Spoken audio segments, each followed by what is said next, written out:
Yo les voy a hacer una presentación sobre Gregorio Hernández de Alba y Antonio García Noza, dos personas a las cuales ya se han referido Roberto y Andrés, fundadores del Instituto Indigenista de Colombia y figuras claves pues, en las actividades que desarrolló el instituto en su corta vida. La he titulado La pasión por la tierra, un nombre curioso, pero que me parecía que presentaba una tensión interesante, una tensión que creo que fue muy productiva en la vida intelectual de don Gregorio y de don Antonio. Bueno, pues don Antonio es el de la izquierda y don Gregorio es el de la derecha, mi izquierda y mi derecha. Las fotografías, así como los archivos documentales de Gregorio Hernández de Alba se encuentran en la biblioteca Luis Ángel Arango, en una generosa donación de la familia de don Gregorio. Son archivos valiosísimos para la historia de la antropología en Colombia, pero como lo decía en la presentación del evento, en general son documentos valiosos para la historia del país. Las fotografías de Antonio García son de Google, que lo sabe todo. Entonces les decía que la pasión por la tierra en realidad es una idea que más o menos vengo explorando desde hace un tiempo, que tiene que ver también con un tema que tocó Roberto, que es muy interesante, sobre cómo las emociones afectan el trabajo científico de los investigadores. Es decir, creo que todos a lo largo de nuestras profesiones, o espero que todos los que estén aquí sentados acompañándome, hayan disfrutado alguna vez de su trabajo y hayan disfrutado de su vocación, de su carrera. Y los que lo han hecho seguramente entenderán qué significa tener pasión por el oficio. Cuando uno lee las cartas y los diarios de Gregorio Hernández de Alba y cuando lee los documentos publicados, no me imagino cómo podría ser la correspondencia o la vida personal de Antonio García, pero alcanza uno a hacer la misma extrapolación, se da cuenta de que son personas que realmente trabajaron porque les gustaba, ¿sí? Porque tenían un profundo interés por comunicar su visión de la realidad, ¿sí? Y era un profundo interés que nacía del amor por las cosas. Y entonces decidí que en esta presentación del Instituto Indigenista de Colombia y de sus dos fundadores, tratar como de mostrar cómo se había formado esa idea de la pasión por la tierra en ellos y cómo el indigenista es realmente una materialización de esa emoción que a ellos les producía la tierra, una emoción que no solamente en sentido celebratorio, sino también en sentido de indignación, porque como ya lo anotaba Andrés al final de su presentación, la situación de los resguardos en tierra adentro, en el Cauca en general, se comenzó a presentar como una situación de retroceso en la propiedad comunal indígena, ¿sí? Y la capacidad de sentir con los indígenas, de sentir sobre los indígenas la situación de despojo a la que iban a ser sometidos por parte del Estado colombiano y a la que habían sido históricamente sometidos, esa emocionalidad que digamos se configura en Antonio García y en Gregorio Hernández de Alba, creo que es un fuerte indicador de lo que ocurre en el indigenista. Simplemente voy a hacer una pequeña introducción como panorámica. También quiero contarles que no voy a extenderme mucho en el tiempo, más bien como que mi interés es qué pasó antes de la fundación del indigenista, porque hay algo que hay que recordar. Yo pongo aquí a Antonio García y Hernández de Alba juntos, pero pues ellos no estuvieron juntos realmente. Cada uno desarrolló una trayectoria biográfica individual que sin embargo, como parte de un contexto social y cultural mucho más amplio, mucho más interesante de lo que yo puedo aquí exponer, se encontraron en ciertos momentos y pasaron por experiencias más o menos similares con resultados de todas formas diferentes, que sin embargo vienen a coincidir en la fundación del Instituto Indigenista. Entonces, esta pequeña presentación de don Gregorio, bogotano, nacido en 1904, murió en 1973 aquí en esta misma ciudad, y su legado institucional pues nos pertenece a los antropólogos. Fundador del Servicio Arqueológico Nacional, cofundador del Instituto Etnológico Nacional, cofundador del Instituto Indigenista Colombiano, fundador del Instituto Etnológico en la Universidad del Cauca y director de la División de Asuntos Indígenas, una faceta del trabajo indigenista de don Gregorio que nos llevaría tal vez una tarde entera. Como particularidad y en contraste con Antonio García, como veremos a continuación, don Gregorio era un autodidacta, ¿sí? Y su formación más bien fue tardía, en 1938 cuando va al Museo del Hombre en París y en los años 40 cuando va al Smithsonian en Estados Unidos. Don Antonio García, de quien celebramos, como dicen también los afiches conmemoratorios, 100 años de su nacimiento en este 2012, nació en Bogotá en 1912 y murió en 1982, y su legado institucional les pertenece a los economistas. Cosa curiosa, porque se graduó como abogado en 1937 en la Universidad del Cauca, y cuando digo que les pertenece a los economistas, y esto, pues digamos, yo les confieso que realmente mi conocimiento de Antonio García inicia con esta presentación, es que funda el Instituto de Ciencias Económicas en la Universidad Nacional, que es la actual Facultad de Economía de la universidad. Fue vicerrector de la misma universidad en los años 70, funda además la Facultad de Economía de la Universidad Jorge Tadeo Lozano, y tal vez uno tiene que preguntarse por qué un abogado funda facultades de economía y además el Instituto Indigenista de Colombia. Y bueno, creo que más adelante trataré de responderles eso, pero tal vez una pequeña anticipación, y es que Antonio García decía que la economía debe ser una ciencia revolucionaria, y debe ser una ciencia revolucionaria porque es una ciencia de la realidad, y para don Antonio la realidad era la realidad de la opresión, una realidad que sencillamente no se podía ocultar por más mistificaciones que se hicieran de ella. ¿Cuáles son los puntos en común que yo encuentro en las trayectorias, insisto, separadas, biográficas de don Antonio García y don Gregorio Hernández de Alba? En esencia son 3 puntos. El primero es al que me voy a referir a continuación: la presencia tan importante del arte en su formación. Hay un primer momento, unas primeras publicaciones muy tempranas en las trayectorias intelectuales de ambos pensadores, en las que se dedican a hacer literatura, ¿sí? Y uno se pregunta, ¿por qué literatura? Y bueno, yo tengo ahí como una pequeña intuición que se ve a veces reforzada por los trabajos de crítica literaria, sobre todo que hizo Antonio García, pero también por algunas conversaciones y reflexiones que tiene Hernández de Alba en varios de sus documentos. Y es que la literatura es un escenario donde es mucho más sencillo, y yo creo que aquí volvemos al asunto de qué tan fácil es comunicar la pasión que uno siente por su trabajo, transmitir esa emoción, ¿sí? Y la literatura presentaba una retórica y un espacio de transmisión que facilitaba comunicarle al lector qué era eso que el escritor sentía por ese mundo al que se estaba enfrentando. Entonces tenemos en 1937, Hernández de Alba publica Los Cuentos de la Conquista, que es tal vez su primera publicación indigenista, que es una cosa súper interesante porque lo que hace él es leer las crónicas de los españoles y novelarlas, ¿sí? Novela pequeños episodios de las diferentes crónicas, y en esas novelaciones hace una invención maravillosa de lo que son las emociones de los indígenas, y lo dice así explícitamente en el prólogo de su libro. Lo que él quiere es transmitirle al lector, o que el lector alcance a vislumbrar, más allá del hecho bruto de la conquista, del hecho fáctico de la conquista, qué sintió el indígena ante el desarraigo, qué sintió el indígena ante la pérdida de la tierra, qué sintió el indígena ante la pérdida de sus estructuras sociales, de sus creencias, qué sintió el indígena cuando vio llegar a los hombres armados en caballos.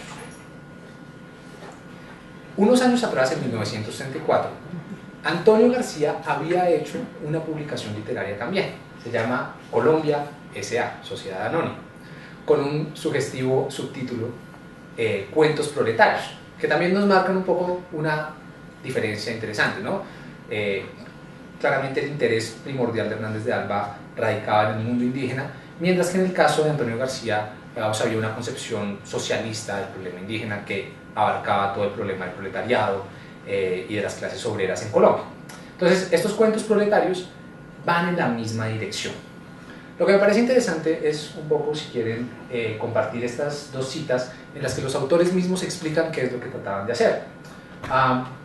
En el caso de Hernández de Alba arriba, dice, lo que relatan los cuentos que él hace fue, es decir, ocurrió, mas el relato amplía un poco el hecho capital.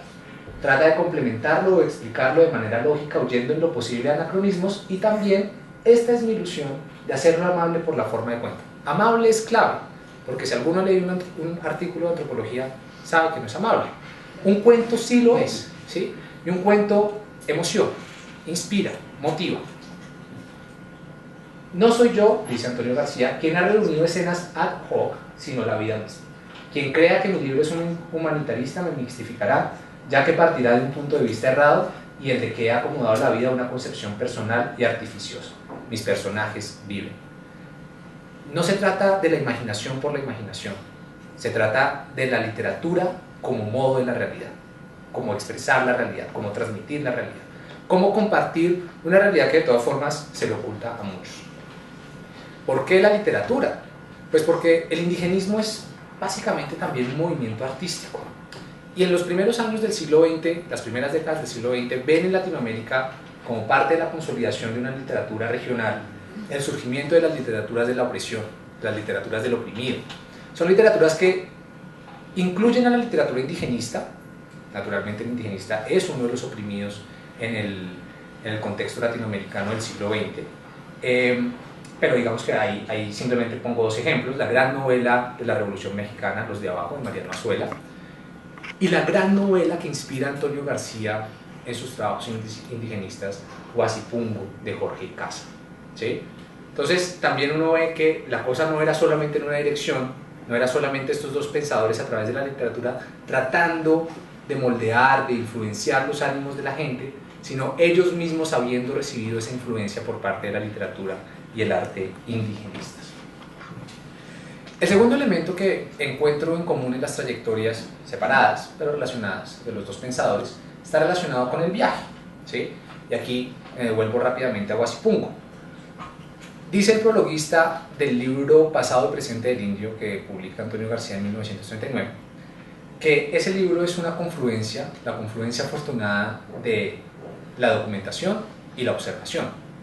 La documentación que venía de la literatura indigenista, y resulta que ahí se revela una faceta muy interesante de Antonio García, que es la de crítico literario. Pero antes de ser crítico literario es un lector ávido de la literatura indigenista, donde la novela Huasipungo lo impacta fuertemente, y motivación de su viaje al Ecuador. Pero resulta que los viajes están presentes en las vidas de estos dos personajes desde muy temprano. Un primer momento de los viajes de Antonio García ocurre en el Cauca mientras está desarrollando sus estudios de pregrado, terminando sus estudios de pregrado, vinculado a las ligas campesinas, lo que lleva a Carlos Rugel, es un especialista en la vida y obra de Antonio García, a decir que toda la formación y el conocimiento de Antonio García sobre la situación del indígena y sobre la situación de la opresión y de las tierras en Colombia es una experiencia adquirida, no en la academia, sino en la práctica, en esos viajes. Va al Ecuador a finales de la década del 39, de los 30, y en la mitad hace esta cosa extraña como monografía de grado para un abogado, que es un libro monumental, que es la Geografía Económica de Caldas, ¿no? Es un trabajo que sencillamente no se ha vuelto a hacer y que tiene toda la actualidad del mundo. Un trabajo hecho, como él mismo dice, en el terreno, una metodología que para los años 30 es una metodología revolucionaria, que la antropología vendrá a institucionalizar como una metodología propia y característica de su trabajo, y lo lleva por todos los territorios de la llamada colonización antioqueña, ¿no? Desde Antioquia y todo el Viejo Caldas. Entonces esos son los viajes, que son los viajes de formación. Esto es una tradición pedagógica en Occidente viejísima, y en el caso de Antonio García son viajes de formación que sirven para consolidar esa visión socialista y científica del problema de la tierra en Colombia. Y vean cómo la geografía en realidad es la ciencia, la disciplina de la tierra, ¿sí? Es una articulación ahí ya muy clara de cómo el interés científico está siendo o está entrando en una relación interesante con los intereses políticos de los intelectuales. Los viajes que hace Hernández de Alba, también un poco en la segunda mitad de la década del 30, tienen un objetivo y un contexto un poco diferentes, porque mientras que, como les decía al comienzo, mientras Antonio García está en este proceso de desarrollar su trabajo de grado, Hernández de Alba en realidad es un autodidacta, y sus viajes son unos viajes de autoformación, ¿sí? Y de tratar de involucrarse y de conocer una disciplina que en Colombia sencillamente no tiene los contextos institucionales para desarrollarse, ¿sí? Entonces él viaja a La Guajira acompañando a una misión estadounidense, en donde él mismo dice: yo estoy aquí aprendiendo, estoy tratando de entender qué es esto de mirar, qué es esto de hablar, qué es esto de escribir en las noches lo que veo en el día. y con eso se gana cierto reconocimiento por parte del Estado y va a San Agustín y tierra adentro, donde continúa sus viajes de exploración arqueológica y etnológica. Yo creo que el viaje final de formación de Hernández de Alba será a París, en el Museo del Hombre, donde pues ya como bajo la batuta de Rivet encontrará como esa gran legitimación y respaldo institucional a su trabajo científico, por decirlo así.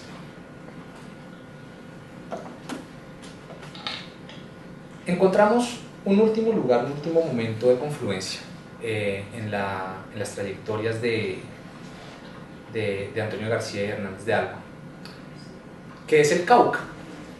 Es una relación interesante la que la antropología colombiana a lo largo de su historia ha desarrollado con los diferentes espacios del territorio nacional, ¿sí? Es decir, la antropología colombiana es una disciplina que se hace en las ciudades, pero se hace sobre territorios, los antiguos territorios nacionales, o sobre los territorios periféricos, o sobre lo que Margarita Sergia llamaba el revés de la nación, es decir, sobre esos territorios aislados.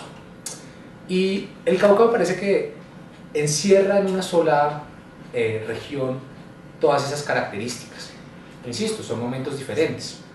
Cuando Antonio García llega al Cauca, estamos hablando de los años 30, Hernández de Alba va al Cauca a trabajar en tierra adentro, pero realmente se va a asentar en el Cauca en los años 46. Y lo que quiero resaltar es ¿por qué el Cauca? Porque es un escenario clave en las luchas políticas de los indígenas en este país. Cualquier reivindicación del mundo indigenista en Colombia va a pasar por el Cauca, ¿sí? Es decir, es una manera también mediante la cual los grupos indígenas del país han agenciado, por usar esa palabra nuevamente, su reivindicación frente al Estado colombiano y a la sociedad mayoritaria. Y más o menos uno podría decir, para resumirles brevemente, qué pasó en el Cauca, que no es tampoco como una cosa que vaya a profundizar mucho. A principios del siglo XX, no sé si alcanzan a ver, como este mapita bordea como en verde lo que se conocía como el Gran Cauca, ¿sí? Administrativamente el Gran Cauca se dividió, y dice Joan Rapaport, que sí es una experta en el Cauca, y describe muy bien qué fue lo que le pasó a las élites caucanas. Perdieron el control de las minas del Chocó, perdieron las fértiles tierras de Nariño, perdieron el centro urbano de Cali, las haciendas de caña del Valle del Cauca. Es decir, les fue mal. Y la respuesta inmediata del terrateniente fue volcarse sobre sus tierras, o lo que él consideraba sus tierras, que en realidad, como lo denuncian todos los indigenistas, eran las tierras del indio que luego le hicieron creer que no eran de él, sino del terrateniente.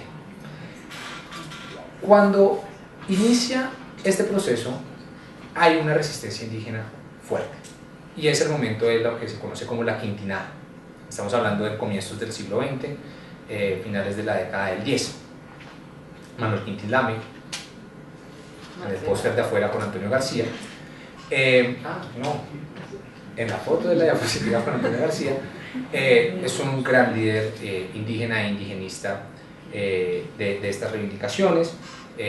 Pues creo que más o menos para todos es claro que hay un movimiento de resistencia y de recuperación de las tierras. Hay un gran debate también en el centro del país sobre qué significa este movimiento organizado de los indígenas, y yo creo que estos eventos y esa realidad efervescente definitivamente impactaron en las obras de García y Hernández de Alba, y más que en las obras, como en la inclinación y en lo que llevaría a la fundación del Instituto Indigenista.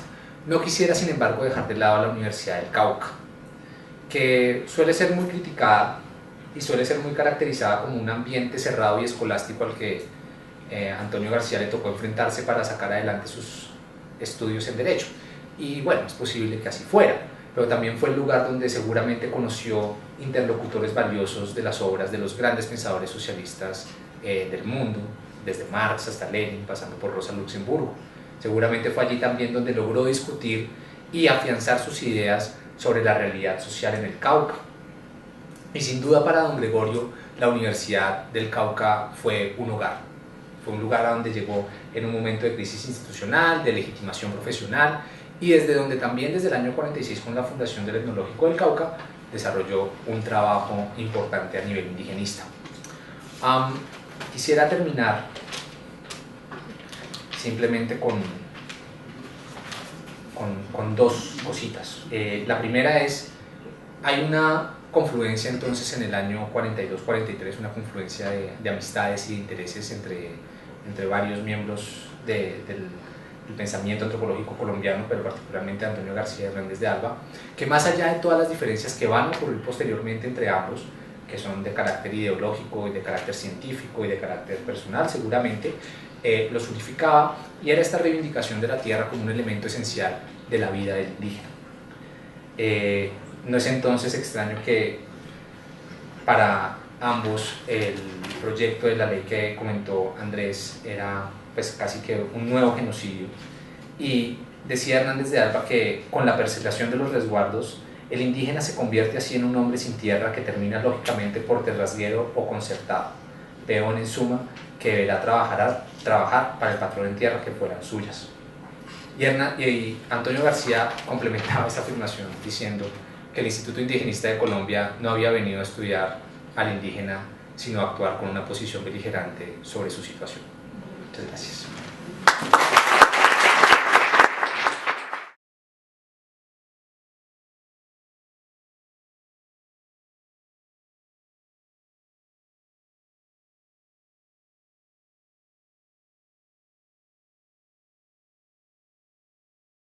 ¿Cómo se había formado esa idea de la pasión por la tierra en ellos y cómo el indigenista es realmente una materialización de esa emoción que a ellos les producía la tierra? Una emoción que no solamente en sentido celebratorio, sino también en sentido de indignación, porque como ya lo anotaba Andrés al final de su presentación, la situación de los resguardos en tierra adentro, en el Cauca en general, se comenzó a presentar como una situación de retroceso en la propiedad comunal indígena, ¿sí? Y la capacidad de sentir con los indígenas, de sentir sobre los indígenas la situación de despojo a la que iban a ser sometidos por parte del Estado colombiano y a la que habían sido históricamente sometidos.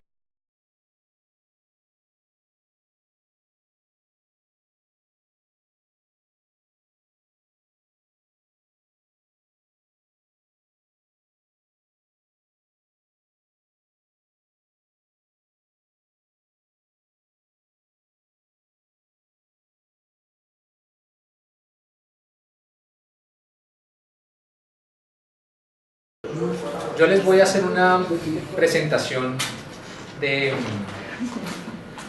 sobre Gregorio Hernández de Alba y Antonio García Noza, dos personas a las cuales ya se han referido Roberto y Andrés, fundadores del Instituto Indigenista de Colombia, y figuras clave. En general son documentos valiosos para la historia del país.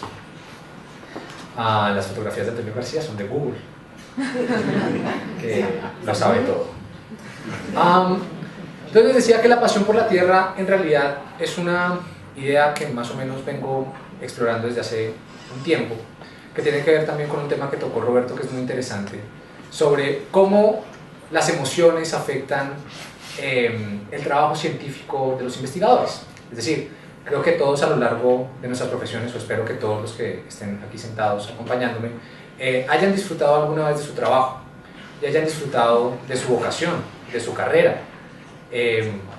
Y los que lo han hecho seguramente entenderán qué significa tener pasión por el oficio. Cuando uno lee las cartas y los diarios de Gregorio Hernández de Alba, y cuando lee los documentos publicados, no me imagino cómo podría ser la correspondencia o la vida personal de Antonio García, pero alcanza uno a hacer la misma extrapolación, se da cuenta de que son personas que realmente trabajaron porque les gustaba, ¿sí? Porque tenían un profundo interés por comunicar su visión de la realidad, ¿sí? Y era un profundo interés que nacía del amor por las cosas.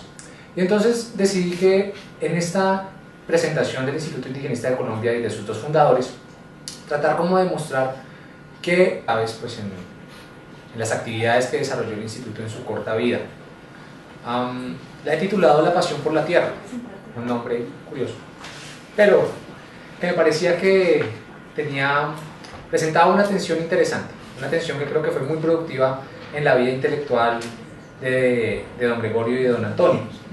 Bueno, pues don Antonio es el de la izquierda y don Gregorio es el de la derecha, mi izquierda y mi derecha. Las fotografías, así como los archivos documentales de Gregorio Hernández de Alba, se encuentran en la Biblioteca Luis Ángel Arango, en una generosa donación de la familia de don Gregorio. Son archivos valiosísimos para la historia de la antropología en Colombia, pero como lo decía en la presentación del evento,